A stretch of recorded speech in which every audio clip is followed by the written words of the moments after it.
Le gouvernement du Mali et les mouvements du Nord ont signé cet après-midi à Alger deux importants documents. Il s'agit de la feuille de route pour les négociations et d'une déclaration de cessation des hostilités.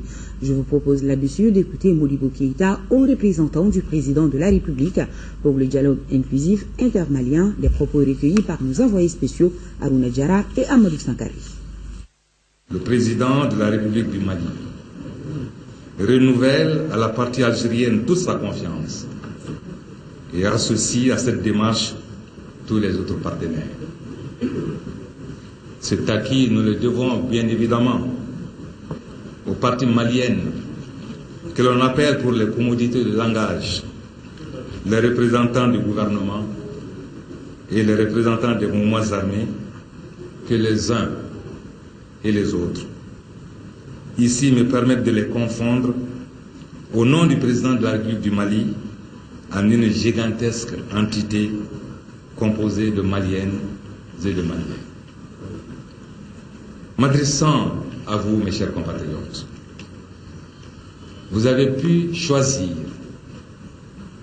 Le choix est un acte de courage, un acte de liberté d'esprit, un acte d'autonomie de pensée, un acte d'affirmation de soi. Car refuser de choisir, c'est espérer vouloir garder tout, mais c'est aussi courir un grand risque de tout perdre.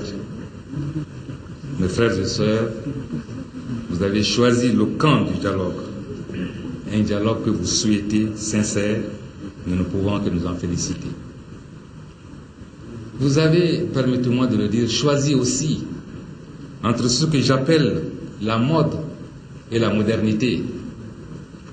La mode qui nous place au cœur du goût du jour, malheureusement aujourd'hui, généralement marquée par des actions d'éclat, par la violence, par l'agressivité. Vous avez donc refusé d'être à la mode, mais pour être moderne. Et cette modernité qui vous incite à vous inscrire dans la dynamique des temps présents, avec la volonté de satisfaire vos exigences de liberté, de démocratie, de citoyenneté pleine et entière. En choisissant d'être moderne et en refusant d'être à la mode, vous avez décidé de bâtir et d'ouvrir les avenues du futur en vous appuyant sur les valeurs sur lesquelles repose notre société, valeurs de tolérance, valeurs d'ouverture d'esprit, valeurs de solidarité.